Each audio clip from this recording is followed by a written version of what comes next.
Bienvenue à Info Soir, voici les titres. Le TAS de Casablanca réalise l'exploit. Ce club de 2e division remporte la Coupe du Trône de football. Le Tihad Athlétique Sportif s'impose en finale face au Hassania d'Agadir par 2-1.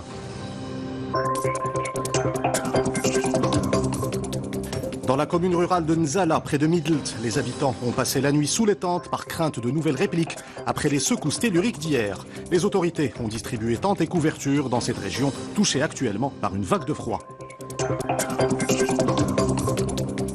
Le Maroc participe au Forum Paix et Sécurité en Afrique. L'événement se tient au Sénégal, dans la capitale Dakar, et réunit experts et personnalités politiques autour du thème du multilatéralisme face aux menaces sécuritaires qui pèsent sur le continent.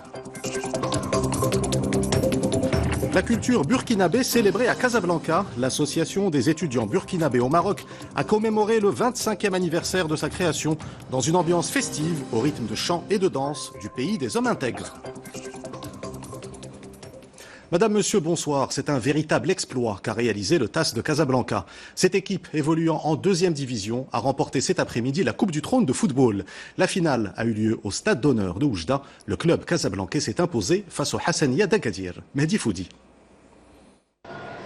C'est un moment historique pour le Tihad Athlétique Sport et ses supporters. Rahim devient le tout premier capitaine à soulever un trophée pour son club en recevant la prestigieuse Coupe du Trône des mains de son Altesse Royale, le Prince Moulay Rachid, qui a présidé aujourd'hui la grande finale au Stade d'honneur de Oujda. Ce dernier a vibré au rythme d'une finale très disputée. Dans les gradins, tout comme sur le terrain, l'ambiance et le suspense étaient au rendez-vous. Si les joueurs du Hassania ont réussi à prendre l'avantage à l'ouverture du score, les Kazaouis de Hay Mohammadi ont quant à eux fait le bonheur de leurs supporters en égalisant la donne quelques minutes seulement après, avant de renverser leurs adversaires en seconde période. Grâce à un deuxième but victorieux depuis le point de pénalty, score final 2-1 en faveur du TAS qui ancre son nom lettre d'or au palmarès de cette célèbre compétition. Chez les dames, le trophée a été remis par son Altesse Royale Moulay Rachid à Khadija Rmichi, capitaine de l'équipe féminine des Forces armées royales, qui s'est imposée face aux joueuses du Shabab Atlas Khnefra par un score de 4 buts sans appel, avant que Youssef El-Mezraï n'aille recevoir le trophée de la compétition de futsal, lui qui a porté son équipe Fatih de Stade vers une victoire arrachée face à la ville haute Kenitra sur un score de 5-4. Le TAS de Casablanca remporte la Coupe du Trône pour la première fois de son histoire. Dans un match très disputé, les joueurs du Tihad Athlétique Sportif ont battu le Hassania d'Agadir sur le score de 2-1 grâce à un doublé de Oussama El-Melliwi. Retour sur les moments forts du match avec Adil Lutété. Le sacre a été arraché dans l'adversité. Fidèle à lui-même, le Hassania d'Agadir fait tourner le ballon et cueille le fruit de sa domination à la 14e minute grâce à l'opportunisme du Sénégalais Malik Cissé. Le match s'emballe et le Hussa pêche 3 minutes plus tard en défense. Une erreur qui paie cash. Oussama El-Melliwi n'en demande pas plus. Le TAS refuse de capituler. Le club casablancais reste fidèle à son style de jeu en contre et manque de surprendre son adversaire à plusieurs reprises. Le Hassania se montre dangereux sur les côtés par le biais de Youssef El-Fehli et Malik Cissé. Le déclic survient à la 73e minute. Marwan Zila est fauché en pleine surface de réparation. L'arbitre ne siffle rien, mais la VAR vient à la rescousse du TAS. L'obstruction de Badi est indiscutable et c'est Oussama El-Melliwi qui se charge de la transformer. 2-1. Le Tihad vient de sceller sa victoire. C'est un effort collectif et je tiens d'ailleurs à remercier mes coéquipiers. Je promets au public du TAS de bons résultats en championnat. La douche est froide dans le camp du Hassania d'Agadir. La génération menée par l'Argentin Gamondi n'a pas pu vaincre le signe indien et de ce fait réussir là où celles de 63 et 2006 ont échoué. Nous avons affronté une bonne équipe du Hassania d'Agadir avec des joueurs d'expérience. Je crois qu'avec l'envie et la détermination, rien n'est impossible.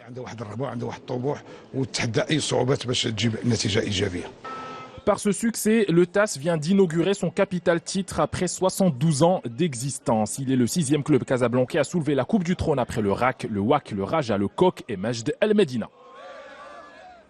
La finale de la Coupe du Trône s'est tenue en ce 18 novembre, une date symbolique où le Maroc célèbre le 64e anniversaire de l'indépendance.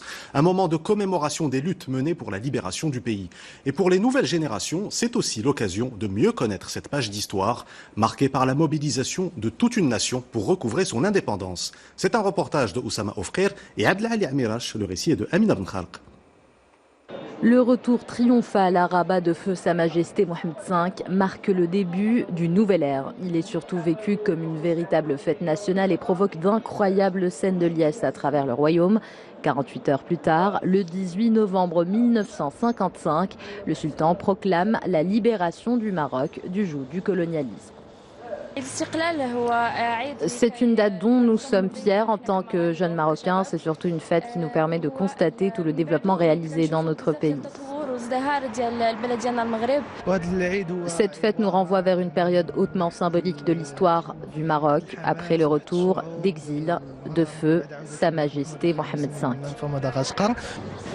Cette fête est surtout vécue comme une véritable leçon de patriotisme. Pour la célébrer, des jeunes de la ville de l'Ayoun Sidi Mellouk ont choisi d'investir les rues en brandissant le drapeau national.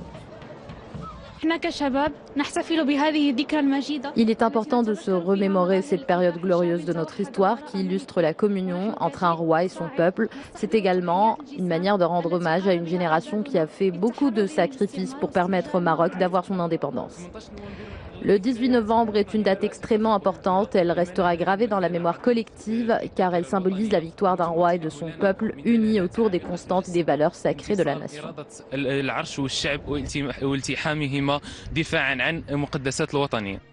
Ce 64e anniversaire de la fête de l'indépendance est donc un hommage rendu à la lutte menée par un peuple uni derrière son souverain.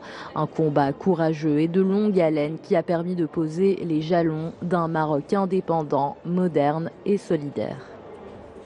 Direction à présent la région de Midelt, qui a connu hier 2 secousses telluriques. De faibles dégâts matériels ont été constatés à Nzala, l'épicentre des secousses. Dans cette commune rurale, les habitants ont passé la nuit sous les tentes par crainte de nouvelles répliques. Les autorités ont distribué tentes et couvertures dans cette région, touchée actuellement par une vague de froid. C'est un reportage d'Abd Samad Taam, le récit est de Amina Ben Khalq. Des dizaines de familles ont préféré passer la nuit sous ces tentes, dressées loin des constructions de leur douar, car pour beaucoup, impossible de fermer l'œil après les 2 secousses telluriques d'hier, qui n'ont pas dépassé les 5,3 degrés sur l'échelle de Richter. Nous avons passé la nuit ici dans de bonnes conditions. Heureusement que les autorités ont veillé à notre sécurité et nous ont beaucoup aidés. Il fait froid en ce moment de l'année, mais plutôt que de dormir dans nos maisons, nous avons préféré rester ici à l'abri d'une éventuelle secousse.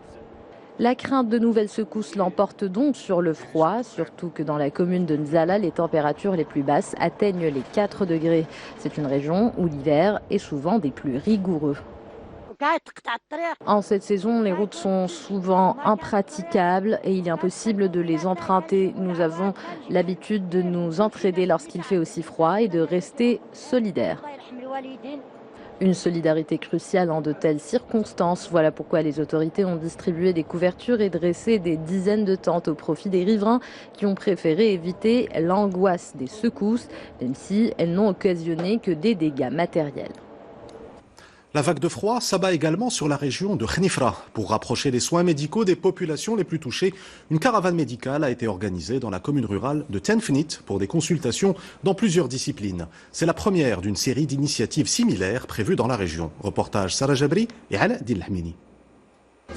Commune rurale de Tenfnit, à une quarantaine de kilomètres de Khnifra. C'est ici qu'est organisée la première caravane médicale de cette saison hivernale. Et ils sont nombreux à s'être déplacés vers le centre de santé du village pour en bénéficier, en majorité des personnes âgées et des femmes, accompagnées de leurs enfants. Il y a 2 ans, j'ai subi une ablation chirurgicale d'un nodule du sein avant de suivre un traitement. Aujourd'hui, je profite de cette caravane pour avoir l'avis d'un spécialiste et faire une échographie. Une échographie abdominale. L'échographie il est bien. Quand normal شفنا le foie, شفنا l'utérus, شفنا la vessie, alhamdoulilah. Une équipe médicale pluridisciplinaire composée de médecins et d'infirmiers bénévoles a été mobilisée pour cette caravane médicale. Une opération organisée en partenariat avec l'association Atlas pour le soutien des unités médicales mobiles. Nous proposons à la population locale toutes les spécialités qu'elle ne trouve pas au sein des centres de santé, de la gynécologie à l'urologie en passant par l'ophtalmologie et la pédiatrie. Au total, 9 caravanes médicales seront organisées à travers la province, en plus de la mobilisation d'unités médicales mobiles qui sillonneront les villages à partir de demain. Un programme dont bénéficiera une quarantaine de douars à travers la province de Khnifra, soit près de 22 000 habitants.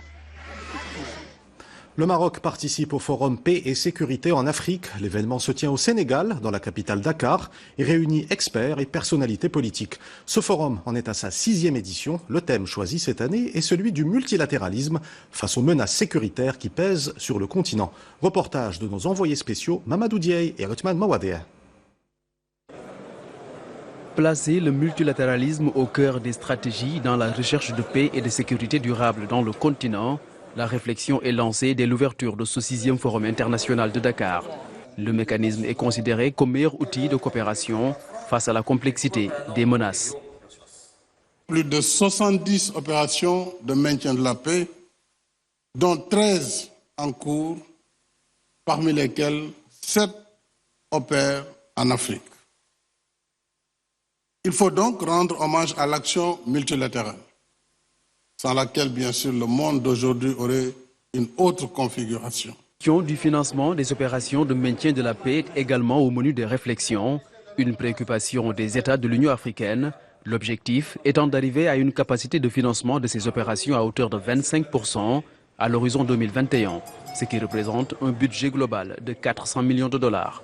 Aujourd'hui, il faut faire face à des gens qui sont financièrement bien assis, qui sont également militairement armés. Donc le financement va forcément avec, en tout cas, quelle que soit l'action que nous allons prendre, il nous faut des financements pour pouvoir faire face. Le Maroc contribue au fonds pour la paix à hauteur de 6 millions de dollars, ce qui permettra, bien entendu, avec les autres contributions, de pouvoir renforcer l'effort de paix et de prévention qu'effectue notre organisation continentale. Une des pistes de réflexion, repenser le système onusien des opérations sécuritaires, surtout au Sahel, un système en adéquation avec l'évolution des enjeux de sécurité dans cette partie du globe, une invite des présidents de la République du Sénégal et de la Mauritanie. En Algérie, la campagne électorale se poursuit. 5 candidats sont en lice pour la présidentielle prévue le 12 décembre prochain, dont 2 anciens premiers ministres. Mais le mouvement de contestation continue de rejeter l'organisation de ce scrutin et de réclamer le départ du système lié à l'ex-président Abdelaziz Bouteflika. La contestation se poursuit également en Iran. De nouvelles manifestations ont eu lieu pour dénoncer la hausse du prix de l'essence, une hausse de 50%.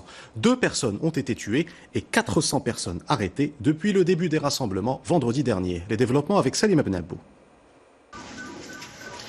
La scène est apocalyptique. Toutes les grandes villes du pays sont concernées, à commencer par Téhéran où l'annonce de la hausse du prix de l'essence a littéralement embrasé la capitale. À Ispahan, les principales artères ont été bloquées. Symboliquement, certaines stations-service ont été entièrement détruites. Un peu partout, des forces anti-émeutes ont été déployées. 2 personnes ont été tuées, un civil et un policier. Le porte-parole du gouvernement a assuré cet après-midi un retour au calme, mais la situation reste difficile à évaluer à cause du blackout mené par le gouvernement. La coupure Internet concerne tout le pays. Réuni en Conseil des ministres, le président a fait savoir qu'aucune forme d'insécurité ne sera tolérée. Protestation et émeute sont 2 choses différentes. La nation a le droit de manifester, les citoyens ont le droit de protester, ont le droit de critiquer. Là n'est pas le problème. L'État n'autorisera pas l'insécurité dans la société. 400 personnes auraient été arrêtées depuis vendredi, premier jour de contestation.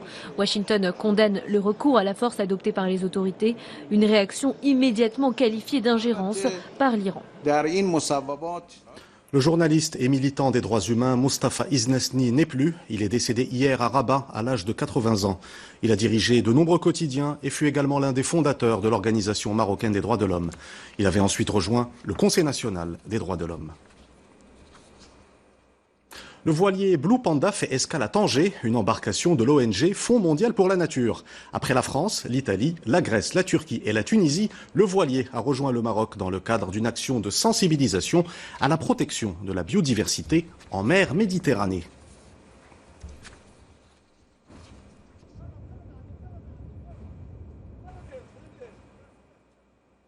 La communauté juive marocaine des États-Unis s'apprête à rendre hommage aux monarques marocains et à leur engagement en faveur de la liberté de culte, de la protection des croyants, notamment de confession juive, et du dialogue interreligieux. Des centaines de personnalités se retrouveront demain à Los Angeles pour rendre hommage à Sa Majesté le roi Mohammed VI et à feu leur Majesté Mohammed V et Hassan II.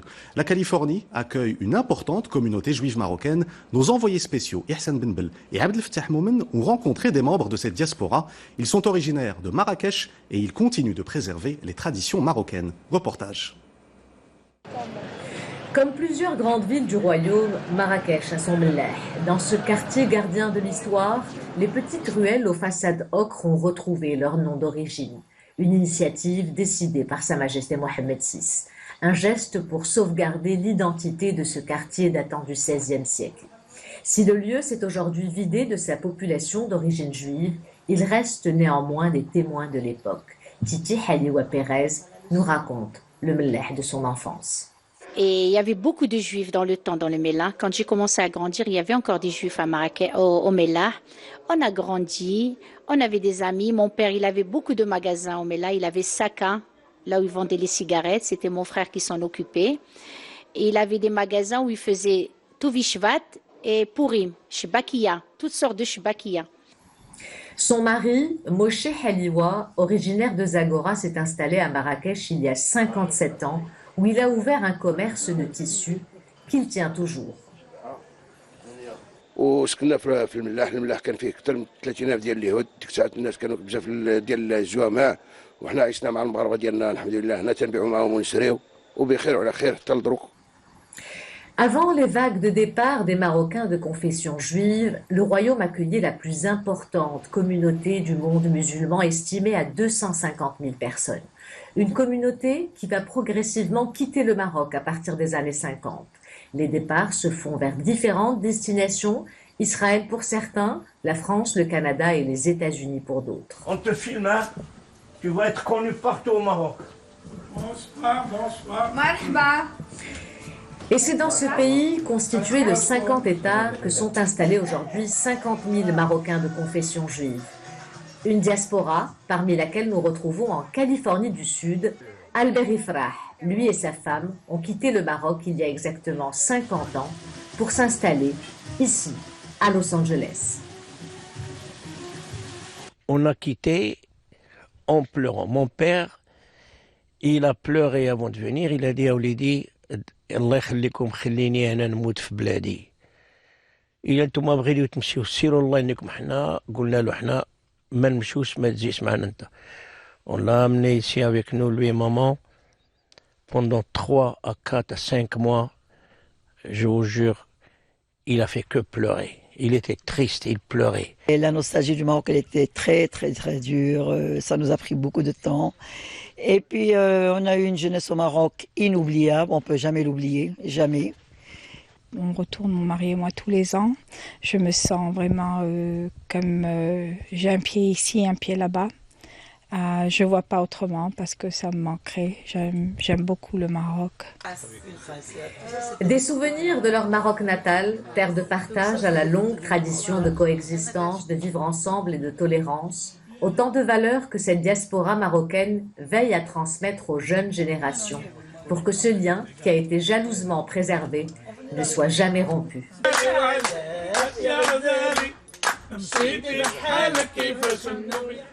La culture burkinabé célébrée à Casablanca, l'association des étudiants burkinabés au Maroc a commémoré le 25e anniversaire de sa création dans une ambiance festive au rythme de chants et de danse du pays des hommes intègres. Le Maroc accueille actuellement plus de 1000 étudiants originaires du Burkina Faso. C'est un reportage de Oussama Al-Bqali et Youssef El-Ghazi. présents. Ils sont venus de diverses villes pour fêter le quart de siècle d'existence de l'association des étudiants burkinabés au Maroc. Comme Hilda, étudiante en master environnement et développement durable, ils sont des milliers à avoir choisi le royaume pour poursuivre leurs études. Son pays pour venir dans un pays étranger, ce n'est pas forcément facile, mais surtout l'avantage que j'ai eu, c'est l'AEBM, l'association des Burkinabés, qui m'a permis de m'intégrer plus facilement. Et aujourd'hui, nous avons toute une génération de lauréats des écoles marocaines qui travaillent dans notre pays.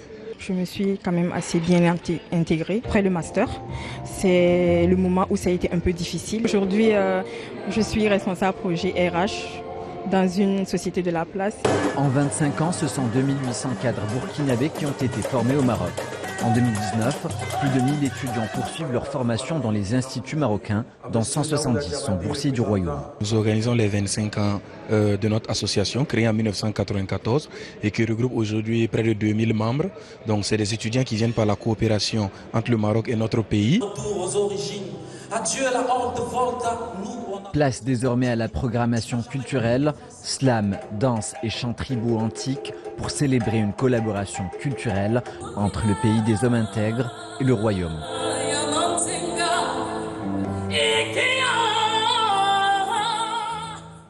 Et les rythmes du continent africain seront à l'honneur le 22 novembre prochain lors des All Africa Music Awards à Lagos au Nigeria. Les internautes vont départager les nominés pour cet événement qui célèbre les talents musicaux africains.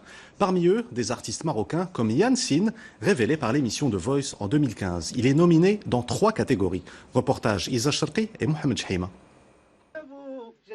C'est le grand retour sur le devant de la scène pour Yann Sin. Le jeune artiste de 25 ans est nominé aux All Africa Music Awards avec son tube J'essaye. Révélé en 2015 par l'émission The Voice, le chanteur originaire de Tantan est décidé à remporter la victoire pour faire honneur à son pays, mais aussi à son père décédé en janvier dernier. Je souhaite gagner pour bien présenter mon pays et surtout je fais ça aussi pour réaliser un rêve que je souhaitais que mon père soit là pour le fêter avec moi et tout. Mais voilà, c'est la vie et je fais ça, je dois gagner et j'espère gagner. J'ai envie de gagner pour lui et pour tous les gens que j'aime. Je suis très content de la nomination de Yann Sin pour les Afrima et je pense que les Marocains doivent aussi être très très fiers de ça parce que c'est un vrai artiste, quelqu'un que j'ai eu l'occasion de rencontrer il y a quelques années et j'ai vu son évolution. Et je peux dire que c'est un gamin qui bosse énormément. Au fil de ces dernières années, Yann Sin s'est révélé être un artiste aux dons particuliers et aux multiples talents. En témoigne son équipe de production qui prend un réel plaisir à collaborer avec le jeune chanteur. Yann Sin, en fait, il peut tout chanter. Il n'a pas de limite. Donc en fait, les seules limites que je vais avoir en tant que compositeur, c'est mon imagination. Donc des fois, Yann Sin, je lui ramène des compositions hyper dures à chanter. Il n'a pas peur, il le prend, il travaille et il y arrive toujours. C'est un artiste avec qui j'aime beaucoup travailler, j'aime beaucoup enregistrer parce qu'à chaque fois, je découvre un aspect de sa personnalité qui est nouveau. C'est quelqu'un qui a beaucoup à offrir à la scène musicale marocaine parce que voilà, il aime bien mélanger les styles. Pour cette nouvelle édition des Afrima, Yann Sin, Yassine Jebli de son vrai nom, cumule 3 nominations dans les catégories meilleur artiste masculin d'Afrique du Nord, meilleur artiste duo ou groupe pop africaine et enfin artiste le plus prometteur d'Afrique. Avant de nous quitter, je vous rappelle l'une des principales informations de cette édition. Le TAS de Casablanca a réalisé l'exploit. Cette équipe évoluant en 2e division a remporté cet après-midi à Oujda la Coupe du Trône de football. Le club casablancais s'est imposé en finale face au Hassania d'Agadir sur le score de 2-1. C'est la fin de cette édition. Vous retrouvez tout à l'heure Bouchra Raif pour Al-Masaïa. Quant à moi, je vous dis à demain. Excellente soirée sur 2M.